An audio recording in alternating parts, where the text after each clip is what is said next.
Bien, entonces hermanos, para entrar directamente a lo que es el mensaje, note usted el título. El mensaje de Amós a Israel.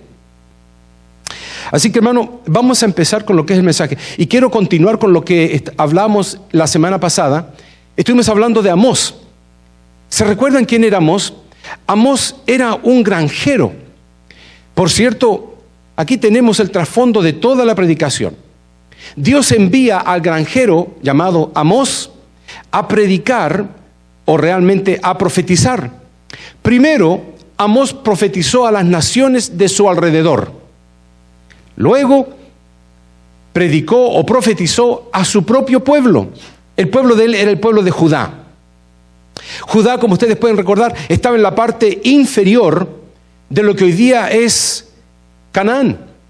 Por la parte del sur, por la parte superior se encontraba Israel. Hermanos, ¿por qué tenemos del pueblo de Dios dos naciones? ¿Se ha preguntado usted por qué tenemos dos naciones? Porque que yo sepa, las únicas dos naciones que existen divididas fueron porque habían divisiones de entendimiento o porque estaban en desacuerdo, y entonces Alemania Occidental y Alemania Oriental se dividieron.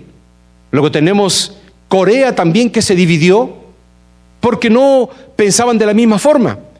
Y la palabra de Dios lo dice claramente: una casa, dice que no está de acuerdo, se divide, y no solamente se divide, sino que cae, se derrumba. Y la palabra de Dios pregunta precisamente en Amós: ¿andarán dos personas juntas si no se ponen de acuerdo? Hermanos, nos incumbe a nosotros.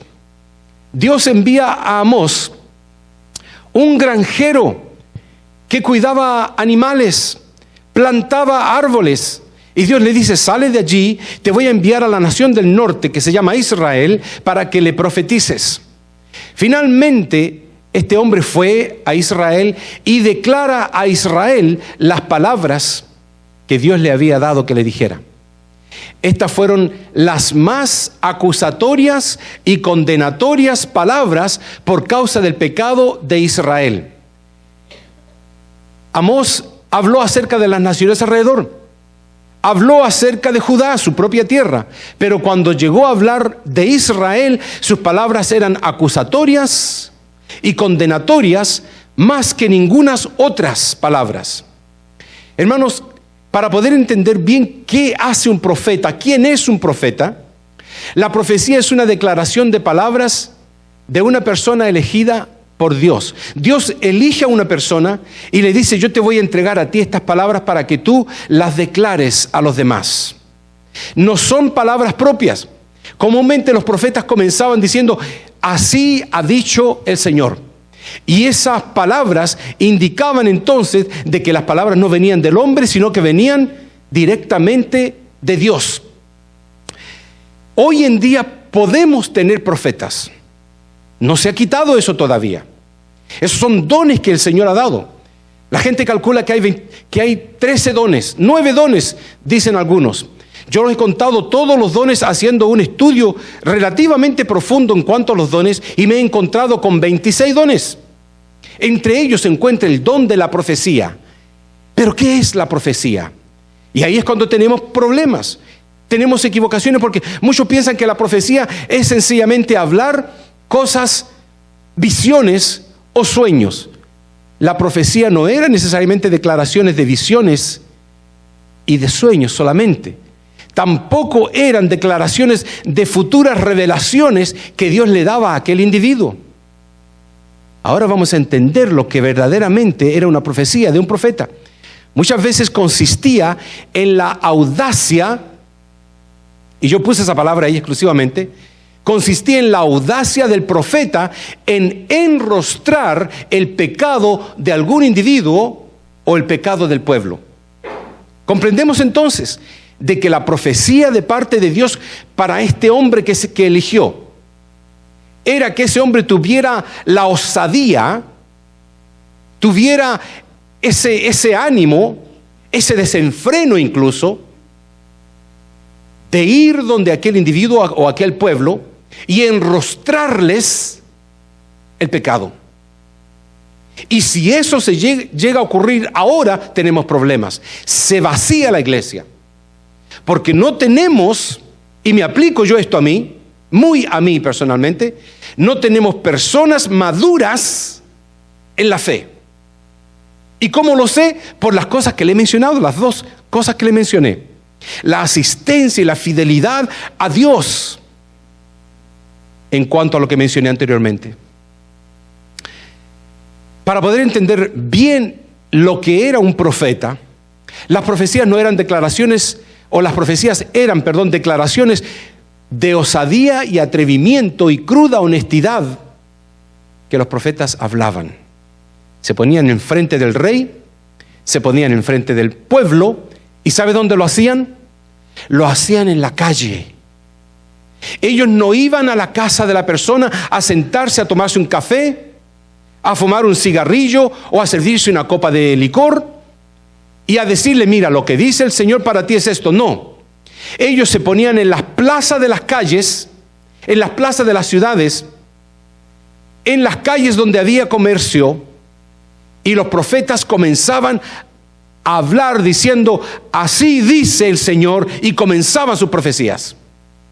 Muchos eran apedreados, muchos eran rechazados, y los más temerosos escuchaban y los obedientes hacían caso. Ese era un profeta. Era como una corte divina donde el fiscal es el acusador, donde el fiscal presentaba los cargos del acusado, el jurado daba el veredicto de culpable o inocente, el juez declaraba la sentencia, lo que tenía que pagar, y el alguacil ejecutaba el castigo, sea muerte o sea la condena que tenía que pagar. Eso es, y eso era el trabajo de un profeta. Un profeta perfectamente pudiera existir en el día de hoy.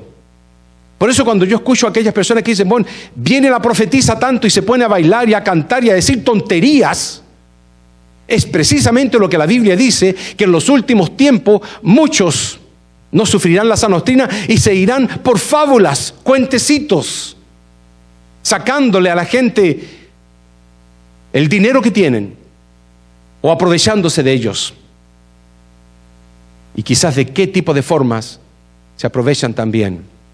Eso no es un profeta. Un profeta es una persona como tú y como yo, que puede profesar la verdad, que no tiene pelos en la lengua y que no anda con rodeos. Un profeta es una persona que tiene la facultad de Dios y el permiso de Dios de ir y predicar el evangelio a toda criatura. ¿Y sabe qué? Le tengo noticias. Eso fue dicho por Dios ya. Id y predicar el evangelio a toda criatura. Espérense, los mando, dice, como a ovejas en medio de lobos. Así que no vamos, hermanos, a compartir con los lobos. Vamos a ir a predicarle la palabra, sintiendo los rugidos de algún león, y no me refiero al león de la tribu de Judá, sintiendo los rugidos del león que anda merodeando, buscando al más débil para hacerlo trizas. Y yo lo he visto con mis propios ojos, trizas. Y se dejaron en esas dos cosas, la asistencia y lo que Dios pide, ofrenda o diezmo. Y va a suceder, porque por eso les decía la palabra en el hebreo. Lo que mencionaba era, yo llevaré a cabo el castigo. Es como que el Señor dice, el hacha está puesta ya a la raíz de los árboles. Solamente estoy esperando el momento en que me digan, hazlo, y ya, se corta. El libro de Amós le han llamado entonces el rugido del león. Leyendo acerca del rugido del león, lo lleva a cabo cuando va a agarrar una presa, cuando sabe que está seguro que la presa va a agarrarla Y al libro de Amós le llamaron el rugido del león. Amós 1:2 dice: Jehová rugirá desde Sión y dará su voz desde Jerusalén. ¿Dónde estaba Sión y dónde estaba Jerusalén? En el reino del sur. Dios quería hablar al reino del norte, pero también fue a hablarle a todas las naciones. Otra versión dice: ruge el Señor desde Sión, truena su voz desde Jerusalén. Dios comparaba la profecía de Amós con el rugido de un león y con el sonido o el estallido ensordecedor de un trueno. Él se comparaba su voz como el estallido ensordecedor de un trueno cuando hay tormenta. Comparaba su voz como el rugido de un león que está pronto a agarrar su presa. ¿Y sabe quién es la presa? Todos aquellos que no son obedientes a los estatutos de Dios. ¿Por qué ruge el león de la tribu de Judá? Esa pregunta me la hizo una hermana de nuestra iglesia el día martes. El pasado martes. Me dijo: pastor, ¿por qué ruge el león? ¿Por qué ruge el león? Hermanos, la pregunta es: ¿por qué la voz de Dios se escucha como el estallido de un trueno? ¿Sabe que los perros corren cuando hay truenos? Se esconden. Los gatos se asustan. Los pájaros saltan. Abren sus alas cuando hay truenos. Y los niños lloran. Y cuando el monte sinaítico se movía, porque dice que humeaba y habían truenos, la gente le decía a Moisés: habla tú con Dios, que nosotros vamos a morir. Y está claramente escrito que Dios hablaba con voz de trueno. ¿Cuándo es que nosotros como padres le llamamos la atención a los niños? Mi hijo, no se porte mal, las cosas no deben ser así.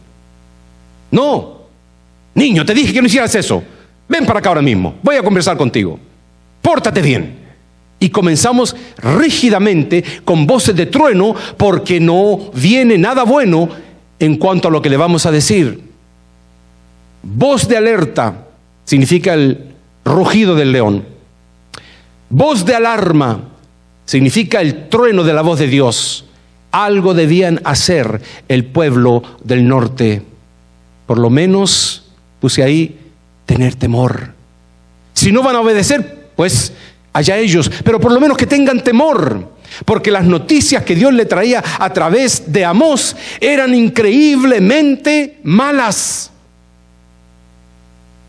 Les mostré de que Amós fue y le predicó a Damasco, a Gaza, a Tiro, a Edom, a Amón, a Moab, y también le habló a Judá. Pero ¿saben qué? Cuando llegó a hablarle a Israel, las cosas se pusieron increíblemente difíciles. Lo que le había dicho a las demás naciones, se lo dice también a ellos. Y comienza de la misma forma: así ha dicho Jehová, por 3 pecados de Israel y por el 4, no revocaré su castigo. Escuchen bien esto, hermanos. Porque cuando yo leía esta palabra, yo decía: es sorprendente. Porque Israel pensaba de que no les iba a tocar a ellos. Amós fue a hablar de Moab, de Amón, de Tiro y de todo lo demás. Y por fin habló de Judá, su propia tierra. Ellos dijeron: Dios no nos va a tocar a nosotros. Nosotros estamos bien. Pero lo último era lo más grande que venía. Y cuando Amós comenzó a hablar acerca de lo que Dios decía en cuanto a Israel, ellos les dijo las mismísimas palabras: así ha dicho Jehová, por 3 pecados de Israel y por el 4 no revocaré su castigo. Y habíamos entendido que lo shuv significaba: no voy a retroceder lo que ya he puesto a rodar. Hay algo aquí, hermanos. Aquí hay una llave divina, un código divino. hay destrucción para cada uno de nosotros y del mundo entero, a no ser de que nosotros tengamos una transformación y un cambio. Por eso que la palabra de Dios lo dice en Juan 3:18. Dice que lo único que tiene que hacer una persona para perderse es no hacer nada, porque ya está condenado. El que no cree ya está condenado. No tiene que ir al juez y decirle: juez, ¿me vas a condenar? Ya está condenado. Cada persona que no conoce a Cristo está condenada a muerte eterna. Por eso que Cristo Jesús le dijo a aquel hombre que vino: deja enterrar a mi padre. Y Cristo le dijo: deja que los muertos entierren a sus propios muertos, porque para mí todos ellos están muertos. Hermanos, son zombies andando cualquier persona que rechaza a Jesús. Pero esto no fue dicho solamente a Israel. Así ha dicho Jehová por 3 pecados. Yo le puse: así ha dicho Jehová por 3 pecados tuyos, y por el 4º no revocaré su castigo. Por 3 pecados nuestros. Por eso el título, hermanos. ¿El mensaje es para Amós o para mí? Entendamos bien la palabra de Dios. El mensaje fue dicho por Amós al pueblo de Israel, pero ¿por qué está escrito en la Biblia? ¿Y por qué la Biblia me dice escudriñar las Escrituras? ¿Y por qué la Biblia me dice seguid los mandamientos? ¿Por qué me dice obedeced? ¿Por qué me dice guardar mis estatutos? ¿Por qué? Así que debiéramos entender: por 3 pecados tuyos, por mis propios pecados, y por el 4º, Dios no va a revocar la condena. ¿Y cuáles son los pecados? Por lo menos los pecados de Israel. Venden al justo por ganancia. Eso lo leímos. Lo leyó el hermano frente a ustedes. Venden al justo por ganancia. El hombre que tiene la razón lo llevan a la corte y lo meten preso. Lo venden por ganancia, por dinero. Los abogados se venden. Eso estaba pasando en ese tiempo, como pasa ahora. Se vende la ley, se venden los abogados. Y a los pobres les sacan más provecho y se aprovechan de ellos también. Número 2, venden al pobre por un par de zapatos. ¿Sabe lo que significa eso? Significa que los que habían los prestamistas llevaban a los pobres a juicio porque les debían sandalias. No estamos hablando de zapatos italianos, no estamos hablando de zapatos de lujo. En ese tiempo, el que debía una sandalia lo llevaban preso. Y Dios miraba eso. Dios miraba de que se aprovechaban de los pobres, de los menesterosos se aprovechaban y los metían presos por un par de zapatos. Andan a patadas, decía Amós con ellos, andan a patadas con los desvalidos. ¿Sabe, hermanos? Tenemos unos cuantos hermanos aquí en la iglesia que andan en silla de ruedas. Entre ellos uno en particular, que siempre quiere conversar conmigo. Y anda en su silla de ruedas ahí con motora, porque la mueve y se va para todos lados. Viene otra señora también con una silla que tiene motor y se mueve. Y como que la gente los aparta a un lado. Como que fueran especiales. Como que no quieren acercarse a ellos. El pecado del pueblo de Israel era que andaban a patadas con los desvalidos, con los que no podían valerse por sí mismos. Le daban golpes. ¿Y sabe quién lo estaba viendo? Lo estaba viendo Dios.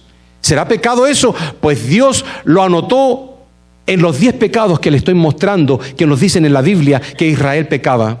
4, le hacen la vida imposible a los humildes.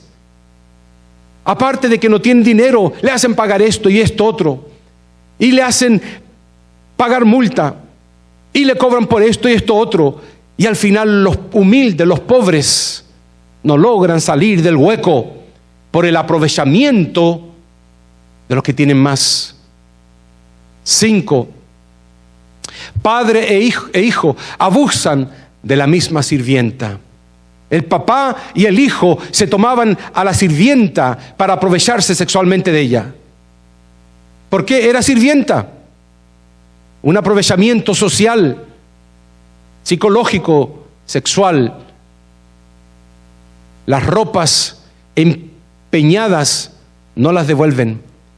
La palabra de Dios decía, en el Antiguo Testamento, decía de que cuando un pobre no tenía cómo pagar, él podía entregar su capa.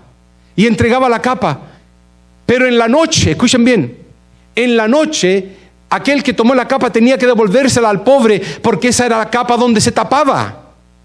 Y la palabra de Dios dice de que ellos utilizaban las ropas empeñadas y no las devolvían. Incluso la utilizaban para hacerse camas, para dormir, decía la palabra de Dios. Sigue diciendo, el vino de los multados se lo toman ellos. O sea, hasta de eso se aprovechaban. Se duermen en altares de cualquier ídolo. La palabra de Dios nos dice, se emborrachan en lugares de idolatría. Todo eso lo estaba llevando a cabo Israel. Y el último dice, profanan el santo nombre de Jehová.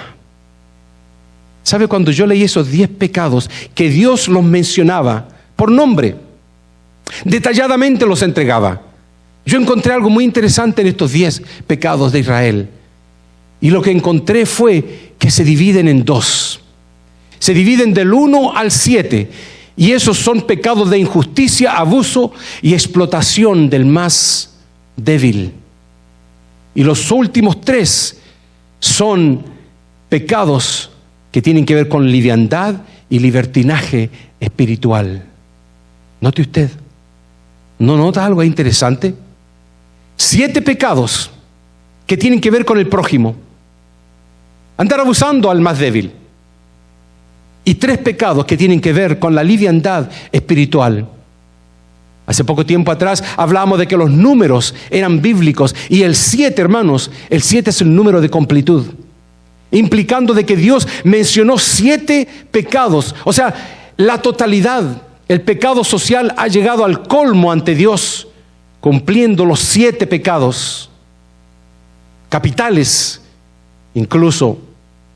Y los 3 pecados, que es la tibieza espiritual, que también el número 3 implica completud, Padre, Hijo, Espíritu Santo, Trinidad. Son los 2 números que indican completud. El pecado de Israel había llegado hasta el colmo a los ojos de Dios. Y Jehová les recuerda a través de Amós, y les dice, yo destruí al amorreo. El amorreo eran los enemigos. Eran gigantes y poderosos, ¿se recuerdan? Cuando los espías fueron a Canaán y dijeron, son tan grandes que nosotros parecemos langostas al lado de ellos. No vamos a poder vencerlos nunca.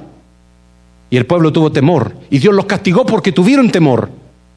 Y Dios dijo, yo destruí al amorreo. Eran gigantes y poderosos. Destruí su fruto, destruí sus raíces. Y a ustedes los saqué de Egipto y los dirigí por el desierto 40 años, dándoles comida y alimentándoles. Les di para ustedes la tierra de Canaán, la que pertenecía a los amorreos, se la di a ustedes. Incluso levanté de vuestros hijos para profetas y de vuestros jóvenes para que fuesen nazareos. ¿Usted entendió lo que dice ahí? Mire lo que está diciendo el Señor a usted y a mí. El Señor se lo está diciendo al pueblo de Israel, está bien, pero me lo dice a mí, se lo dice a usted ahora. ¿Cómo no podemos entender? ¿Dónde está nuestro entendimiento, Señor? Levanté de vuestros hijos para profetas. Los hijos que el Señor te dio, te los dio para que profesen la palabra de Dios. Y levanté de vuestros jóvenes para que fuesen nazareos. Yo le explico lo que significa nazareos ahora. Pero esto significa, hermanos, significa que Dios nos dio hijos, no para que se vayan a donde ellos quieran, no para que ellos se hayan ido y total yo ya me lavo las manos porque ya son mayores. Si son mayores, prácticamente no puede ser nada más que orar y seguir hablándoles y seguir hablándole y seguir siendo profeta usted para con sus hijos. No, pero es que no quieren escuchar. Siga hablando hasta que lo maten. ¿Sabe lo que dice Jehová? Cuando Dios les dijo, les di hijos para que sean profetas. Les di jóvenes para que sean nazareos. Les estaba diciendo, les di hijos para que sean profetas y les di jóvenes para que los consagren. La palabra nazareo implica consagración toda la vida. Por eso que Dios nos ha dado hijos. No para que digamos, qué bonito, qué niño tan bonito, y le demos todo lo que ellos quieran. Porque si no, esos niños van a subirse al piano, como dicen comúnmente. Van a faltarle respeto al papá, a la mamá, a las autoridades y definitivamente a Dios. Después los vamos a ver en algún lugar donde vamos a tener que llorar sangre. Por eso, si aún es tiempo hoy, y si ustedes tienen niños pequeños, la palabra de Dios con ellos, Dios se los ha dado para que sean profetas de Dios o profetizas de Dios, hablando de profesar la palabra de Dios. Y Dios se los ha dado para que ellos se consagren a través de ustedes. Ellos solos no se van a consagrar. La palabra de Dios nos pregunta, ¿qué han hecho de sus hijos? ¿Qué han hecho ustedes de sus hijos? Porque Dios no les va a decir, mire lo que ustedes hicieron. Dios nos va a pedir cuenta a cada uno de nosotros. ¿Qué hemos hecho de nuestros jóvenes? Me recuerdo hace algún tiempo atrás cuando teníamos nosotros como 25 jóvenes. Y los jóvenes de esta iglesia estaban surgiendo y tenían servicio y tenían allá y hacían. Y de repente de la noche a la mañana comenzaron a caer. Y cuando observé por qué, ya me di cuenta. Porque aquella persona que lo estaba dirigiendo se fue y tuvo que hacer algo diferente. Y se cumple la palabra de Dios. Saquen al pastor o a la pastora, entendiendo bien el sentido de la palabra, al que los cuida, al que los pastorea. Y las ovejitas se dispersen, se van. Por eso, hermanos, la palabra del Señor nos dice en Amós 2:12, contaminasteis a los consagrados y mandasteis a callar a los profetas. En vez de haberlos consagrado más, en vez de haberlos ayudado a promover la palabra de Dios. Me recuerdo que cuando mis hijos estaban creciendo, especialmente Lucas, papá, este versículo bíblico, y yo digo, sí, mi amor, a ver, háblame, ¿qué tú crees de ese versículo? A ver, enséñame, ¿qué tú crees? Promover el evangelio en sus mentes, en sus corazones. Papá, hoy creo que no voy a poder ir a la iglesia. ¿Por qué no vas a poder ir a la casa del Señor? Y aparece acá. Hay que hacer algo. Estamos viviendo tiempos como aquellos pecados que llegaron hasta el colmo de Dios. ¿Sabe lo que dice Jehová? Y con esto voy terminando, porque esto fue lo que Dios le habló a Israel. Después de decirle todo, le dijo, yo los ahorcaré. Usted dirá, ¿será que Dios ahorca? Pues la palabra yo los apretaré en vuestro lugar implica de que donde quiera que estén no van a poder dar ni un paso para escaparse. Eso es exactamente lo que significa. No se van a poder ni siquiera escapar con un paso, y ahí mismo yo los voy a apretar, los voy a ahorcar. ¿Por qué? ¿Será que Dios es un ogro? Porque el pecado de ellos los llevó a la misma y propia condenación. El ligero no podrá huir, al fuerte no le ayudará su fuerza, ni el valiente librará su vida, ni el que maneja el arco no resistirá, ni escapará el rápido de pies, ni el que cabalga a caballo salvará su vida. Aún el más fuerte y valiente huirá desnudo. Valentía, fortaleza. Cuando pecamos y cuando Dios nos da la sentencia, no importa la valentía ni la fortaleza. No importa si mi apellido es Guerrero o si es de la alcurnia. No importa. No importa si canté mucho o si prediqué mucho. No vaya yo mismo a ser, como dice Pablo al final descalificado. Termina Amós diciendo: buscad lo bueno y no lo malo, para que viváis, porque así Jehová Dios de los ejércitos estará con vosotros. Como decís, aborreced el mal y amad el bien, y estableced la justicia en juicio. Quizá Jehová Dios de los ejércitos tendrá piedad del remanente de José. Me parece tan interesante que Dios mismo diga esto, cuando Él dice quizá. Otros le ponen una S a la palabra. Quizás Jehová de los ejércitos tendrá piedad. Quizás. Dependiendo nuestro cambio, nuestro arrepentimiento. ¿Qué quiere Dios? Corra la rectitud como las aguas y la justicia como impetuoso arroyo. Dios quiere esto. Dios quiere rectitud en tu vida, aquí en la iglesia, allá afuera, en tu casa, manejando donde quiera, en el teléfono, cuando texteas por el Messenger, o cuando mandas un mensaje de Facebook, o cuando escribes en el WhatsApp. Dios quiere que sea recto. Desecha el pecado, quita las necedades, pórtate como un cristiano redimido y lavado por la sangre de Jesús. Corra la rectitud como aguas y la justicia como impetuoso arroyo. Dice que Dios le muestra entonces algo a Amós. Y Jehová le pregunta y le dijo: ¿qué ves, Amós? Dije: una plomada de albañil. Y el Señor dijo: he aquí, yo pongo plomada de albañil en medio de mi pueblo. Dios pone plomada de albañil aquí en esta iglesia. Dios pone plomada de albañil en tu hogar. Dios pone plomada de albañil en tu corazón y en tu mente. Y si la plomada no está derecha, ya sabemos la respuesta de Dios.